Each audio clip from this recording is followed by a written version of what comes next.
Hello, and welcome to this edition of News from the Hill.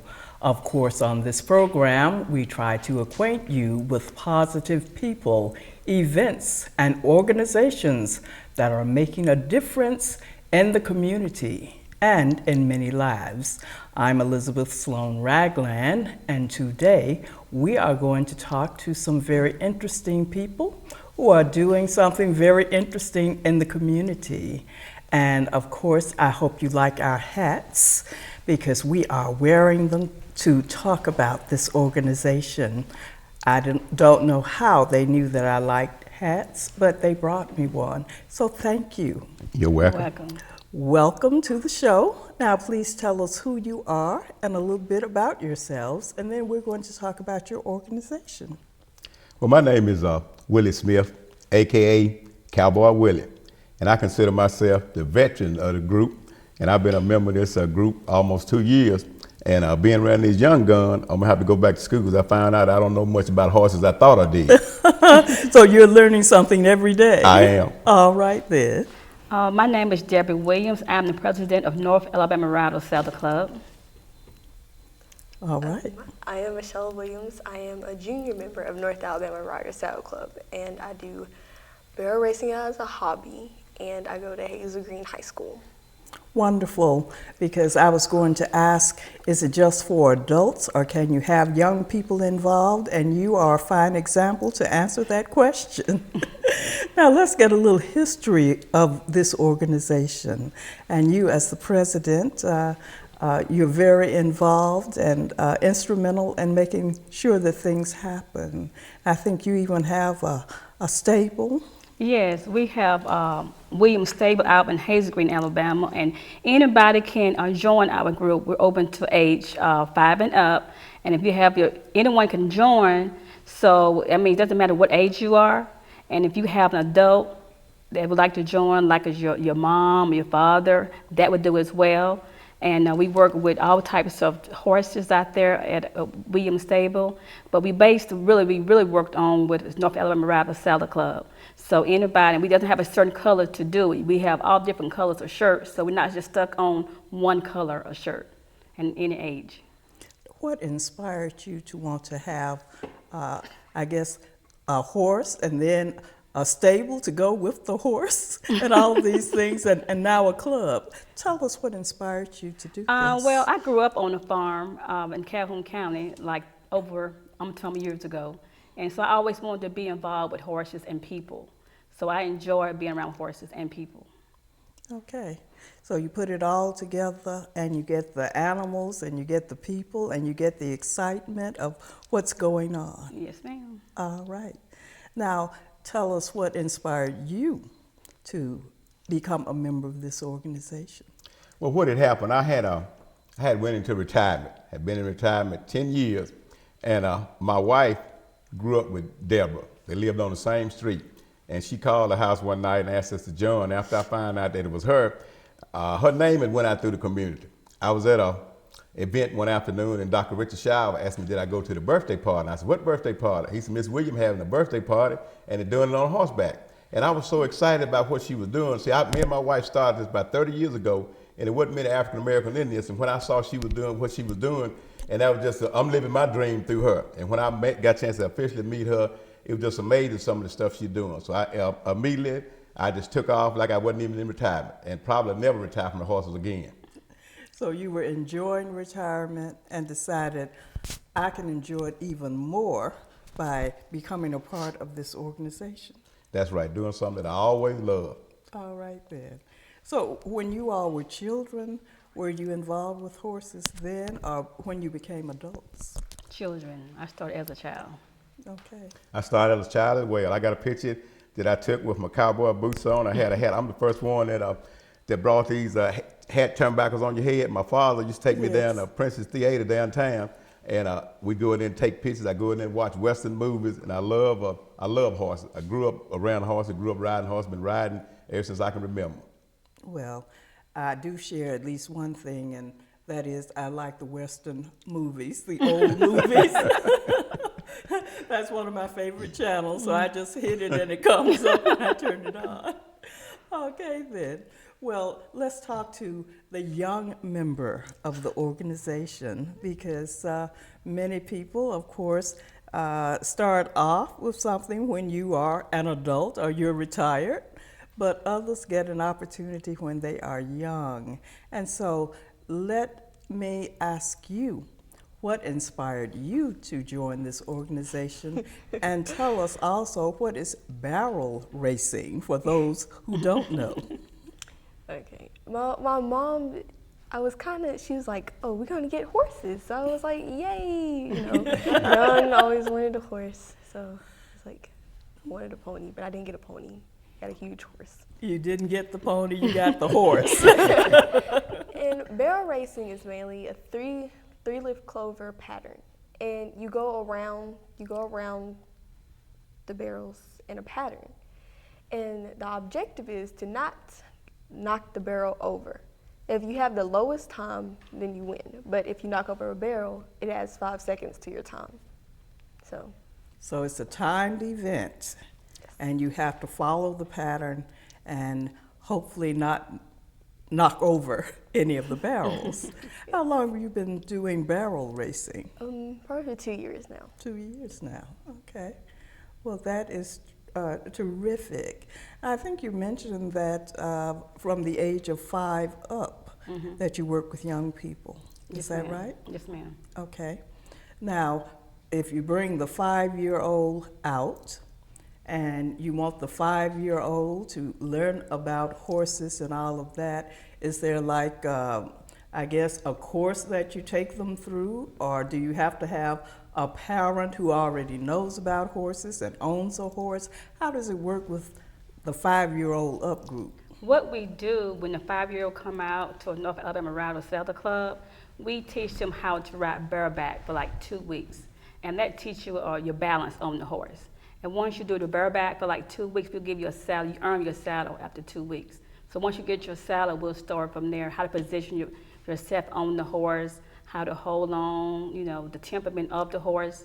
So we teach a lot of different things, how to control your horse, how to not fall off the horse, how to pay attention, look straight between the horse's ears is one way how to keep your balance on the horse, and for you won't be distracted in any kind of way. Okay. So with the 5-year-old, you lift them up and put them on the horse. Yeah, we do. If they don't scream and come off, then you start teaching them. Right, and most kids love horses. They don't scream and holler, they enjoy it. So we actually, when the kid come out, we get them a horse to ride. Okay. They would think that works out for them, but as time go on, maybe that's not the right horse for them. So we allow them to change horses in the meantime. So we have like 20-some horses out there that we take care of every day. Okay. You mentioned also the temperament. So let's talk about the horses and the temperament of the horse. Explain that. The temperament of the horse, you have all types of breed of horses, and each one will have their own temperament. You got the quarter horse, you got the walking horse, you got Arabian horses, you got Mustang, you got all type of horses. And each one will have their own temperament. So, you can take a child and put them on just a horse, and it might not work out for them because you got to get the child and the horse to match up together. And once you get that, you have a better rider. So we choose the horse for the child first. And after that, it might not work out. It might not. So we allow the child to switch horses to match their personality.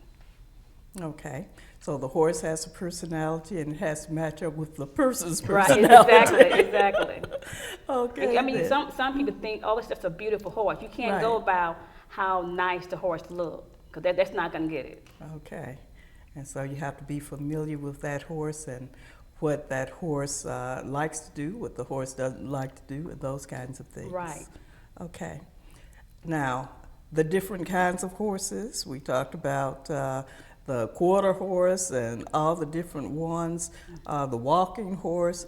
For those who are not familiar, would you all tell us exactly what that means, what that terminology means? Okay, well, the quarter horse is exactly what it means, a quarter horse. They speed horse.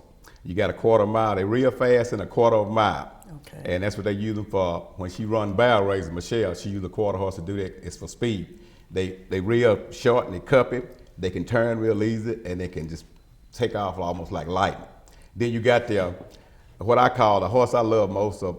It's probably 3,000 different breeds of horses, but I would say the granddad of them all is the Tennessee walking horse, and that's the one that I ride, and that's the one that I've always had a passion for. But like Miss Williams say, you got to have a horse that fits your personality. And just for some reason, I just love those horses. You know, I'm pretty aggressive, and those horses they real high strong. You know, Okay. Back in the day, they called them doctor's horses. When doctor was going to deliver a kid, he needed something, he'd get there real fast. He wanted something smooth. He had to stay in the saddle maybe 5 or 10 hours. And they crossbred the walking horse with a thoroughbred, and they had some Morgan horses bred in with it. And they got this real refined gait. And so that's the horse I love, is the quarter horse. And then you got the American saddlebred, which called a show horse. But the one I'm talking about is the padded up walking horse. And that's the granddaddy of them all. I know every horse person don't feel that way. Right. But if you want to crank my tractor, give me a padded up Tennessee walking horse. Okay. So it just depends on your personality and Yes, it does. that horse and the needs that are met. Right. Okay. Now, if you become a member of the organization, do you have to own your own horse? Can you come out and ride, choose one and go riding with the organization? How does that work? You don't have to own a horse. We have several members in the club that own horses. Some of our members who join can't ride a horse, but we teach them how to ride a horse. So anybody can join the club. You don't have to own a horse. Okay. We have plenty of horses out there. We have like 22 members, and half of them have horses. So we have plenty of horses. Okay. Let's talk about the care of the horses, because I'm sure it's a bit of work to take care of a horse. So let's talk about, how does one care for a horse? Well, that's a good question. I was talking to the lady out in the lobby. You look at Miss Williams, she don't look like a cowgirl. What we're trying to do, we're trying to change the perception of how people feel and how they think about cowgirl. Okay. She's a hard-working cowgirl. She take care of 20 horses, her and her husband and the children. They do that, and that's a lot of work. Horses have to have hay. They have to have water, especially in the summertime. If you don't get much rain, you ain't got no grass. You got to feed them hay, and that have to happen every day. So I tell anybody, if you want to own a horse, the first thing you need to do is clean the stable. And if you don't like stable work, don't own no horse. It's just like a dog or anything else, you have to take care of. If you can't do the work, then you need to walk away. You need to walk away. But they are very rewarding. And so people they don't really know just how much fun it is with a horse. They look at certain people and say, she look like a cowgirl. Miss Williams don't look like a cowgirl. She look like she's getting ready to go to a glamour movie shot. Yes. But she one of the most toughest cowgirls that I know. Me and her been out in the trenches on horse. I'm telling you, she can ride, and she can ride with passion, and she can ride all day long. Okay. Now, that's one aspect is feeding and giving the water. Do they have to be groomed, and how often? Those kinds of things. Oh yes. Now I'm an old school cowboy, you know, the Roy Rogers and Gene Autry time. And those cats, they love to go clean. And so do I. And my horse have to be clean too. So I spent countless hours grooming a horse. Miss Williams do the same thing. When you see a horse in the parade, it look like it just got up out of bed. It's so clean. Okay. And so grooming is something that you must have to do. And she got a pattern that she used. When you brush your horse, you need to do it 300 times. And that's a lot of time. That's a lot of time. Day. So, you know, the best groomed horses, when you're in a show, 9 times out of 10, those are going to be the one that win the show. They look on appearance. And she is a person that believes in a great appearance, and so do the majority of our people in this club. Let's talk about horse shows. Now, are there horse shows all over North Alabama? Do you participate? Do you go out of the state? What do you do if you want to have your horse in a horse show? How does that work? Well, they got local shows.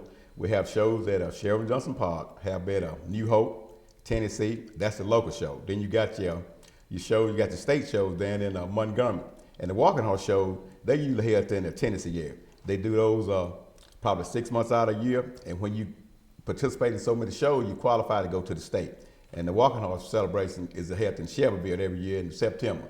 But you have to participate in so many shows and qualify to be able to go up there. And they have to celebrate. People from all over the world come up there to Shelbyville, and they have that. Then after that, 2 weeks after that, a couple of our members went to the Racking Horse Association. They have it in Priceville, Alabama.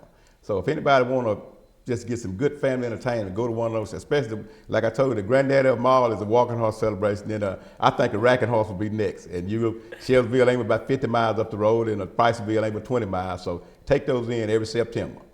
Now, you all must tell the audience, what is the racking horse? What is that like? What is that competition? Yes. Racking horses is like mainly a horse that steps, but he does it really quickly. So it's like a saddlebred mixed with a quarter horse. But they step and it goes really fast.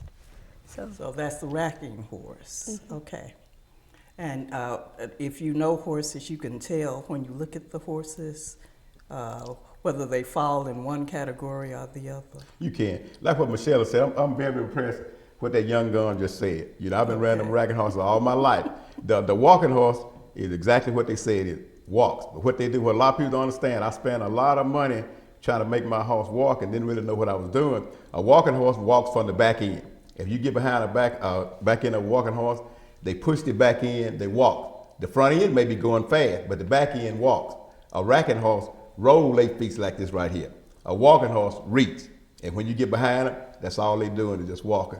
And the trainers old tell me, well, I hadn't seen this happen. And a walking horse got head bobbed. A racking horse don't bob his head. And that's why I'm getting back on this granddad of mine. They bob the head. And the trainers of old, so they have observed them, when they ride at their best, they would chatter their teeth, they would bob their head, and you could take a glass of water, fill it to the brim, and that horse so smooth, it would not spill it. So they get the memo about how to behave. They get the job done. I'm serious. they get the job done. So you see why I'm passing. I rode the racking horse. I rode the Tennessee walking horse. So it is the granddad of them all. What's your favorite? I used to enjoy the walking horse until I learned how to ride a quarter horse. Actually, I like the quarter horse now. But you have to know how to ride a quarter horse. It's a technique to that. So, I mean, anybody can ride a walking horse, anybody. But everybody can't ride a quarter horse. You have to know how to pose to ride a quarter horse. Okay. It's such a fast pace. All right.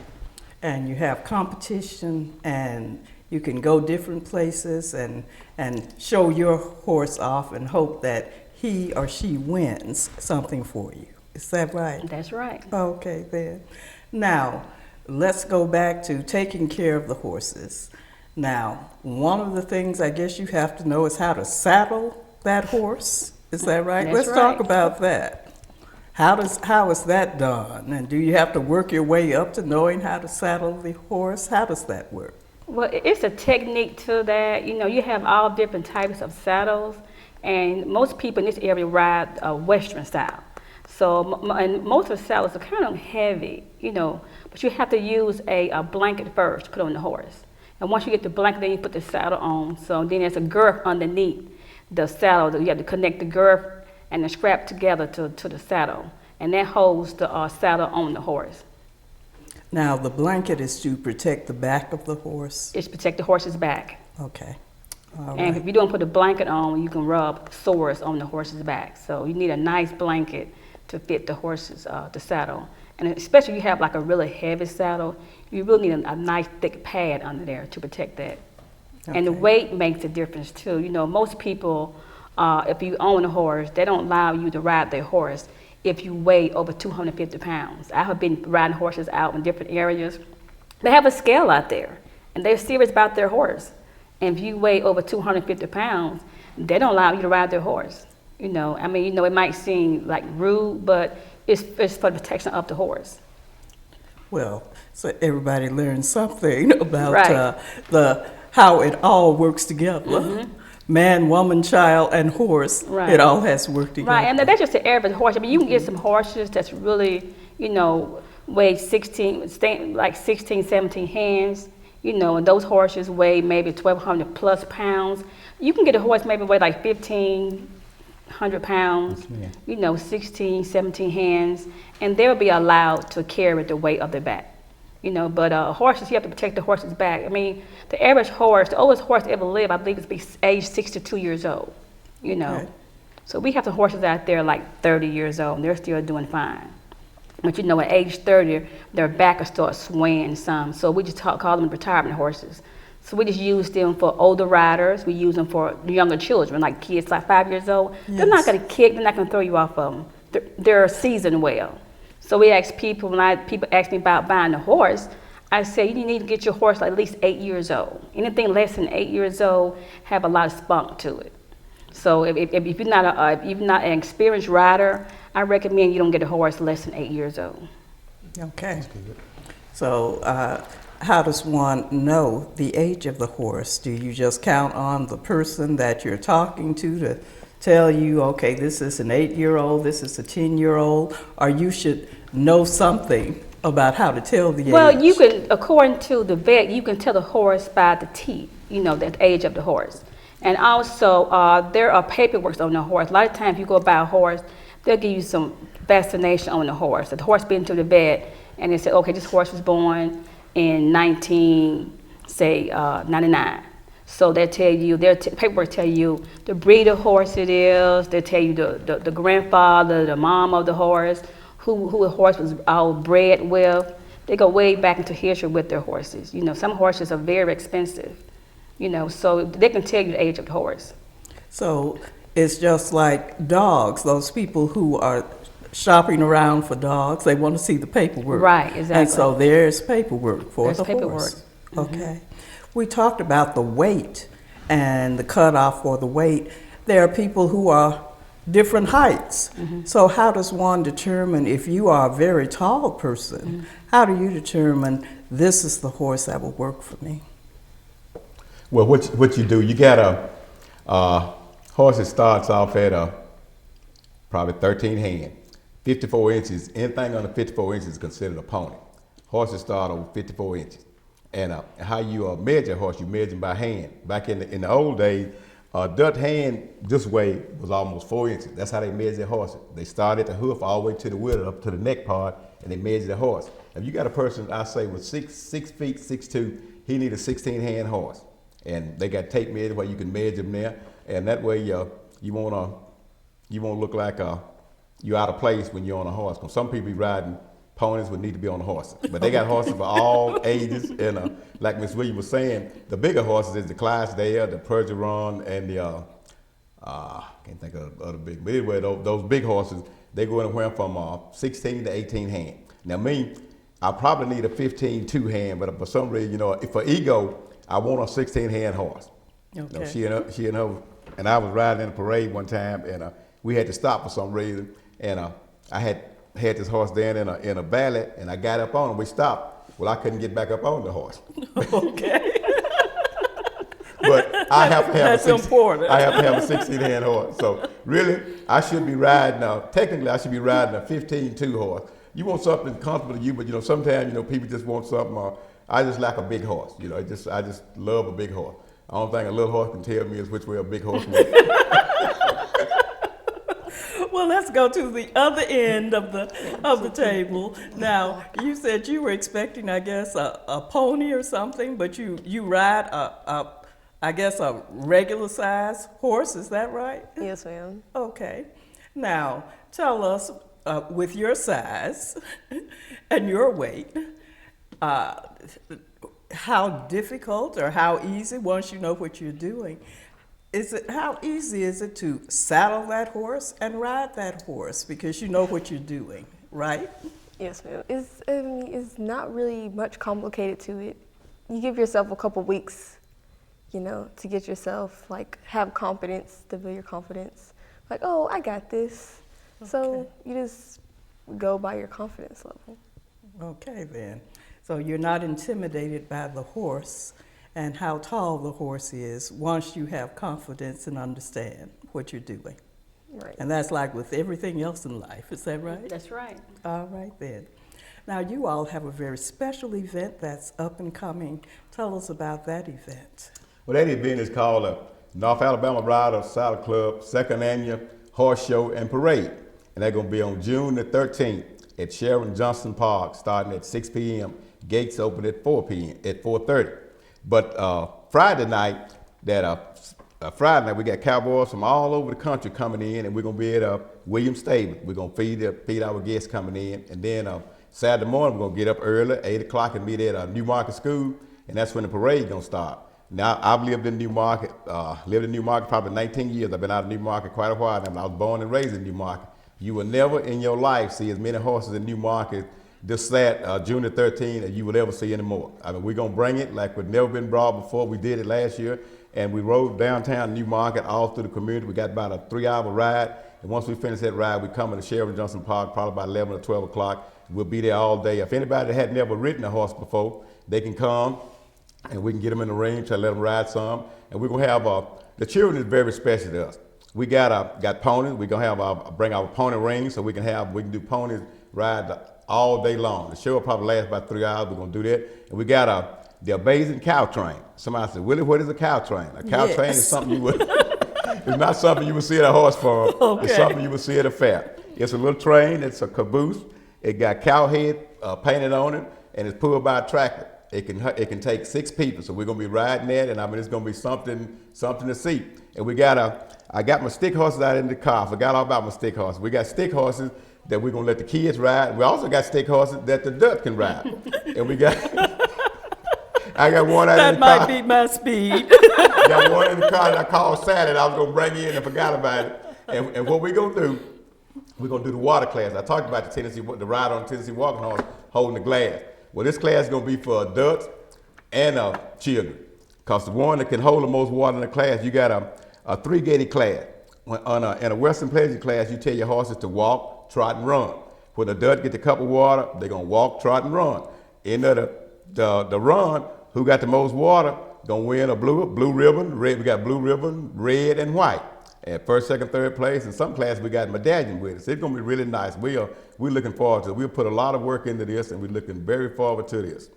Now, do you do the glass with the little stick horse, or you have to have the real horse? Now, what we gonna do? We got some people that's bold enough to try it on a real horse. Okay. If we can get enough to sign up for that, we're gonna let them do it on that. And you also can do it with, we got it one horse or non-horse. You can do it without a horse. You can just do it because we want everybody to have fun. A lot of times you come to show, you sit in the stand, you get bored. We want to interact with the crowd, so we want everybody to come out there and have fun. Okay. And it's open to the general public? How does that work? It is. It's open to anybody. We had people from all nationalities. We had probably 10 or 12 cities represented. We got people, Miss William and a couple of our riders went up to Cincinnati a couple weeks ago, and they coming down here to be with us. And we just, we're just looking forward to it. As the horse be chopping at the bit to go, we chopping at the bit for this show to get started. Okay. And the date again for the activities? June 3rd, 2015. June 13th, 2015. Sharon Johnston Park, Newmarket, Alabama. 6 p.m. Gates open at 4:30. Okay. And you are the host. We are the host of the show. All right then. So you're getting all prepared and chomping at the bits We're for all this excited. as well? Okay. So those individuals who are coming in from out of town, do they bring the horse to your stable? What do they do with their horses when they come They in? bring the horse to our stable, and Hampton Farm have a place. Other people in the Southern Club also have a place to board their horses. So we board the horses free of charge. We don't charge them anything because when we go to them, it's the same respect. They don't charge us anything as well. Okay. So everybody looks out for everybody else? Yes, ma'am. Okay. Now, if people are interested in getting in touch to find out about participating, are you still able to register and participate? And if so, how can people register who have horses and are interested in participating? What they can do, they can hit us up on our Facebook, North Alabama Riders Side Club Facebook, and we also going to have registration today. If you come the day of the show, we're going to have a sheet you can sign up, and we got probably 14 different classes, and if that class don't suit you, we done come to the point that we're going to design a class for you. We got a lot of people that may not want to be a Western pleasure rider, may not want to be a racking horse rider, but we got other breeds, we are familiar with just about every breed of horse there is. So whatever you want to do, just let us know. As long as you pay your $10 registration, we will make that happen. Fantastic. Well, it sounds like it's going to be a wonderful event. And of course, you all enjoy riding the rest of the year, and you also participate and other events. So something happening all the time. Is that right? Yes, ma'am. All right then. Well, thank you all so much for coming and sharing with us, and I'm sure there's going to be lots of excitement and lots of contacts, and we'll be putting that information up on the screen as well. Thank you so Thank much. you. All right. We have been talking about an upcoming event and also an organization that, if you're interested in participating in riding, competition, owning a horse, then this organization can answer some of your questions.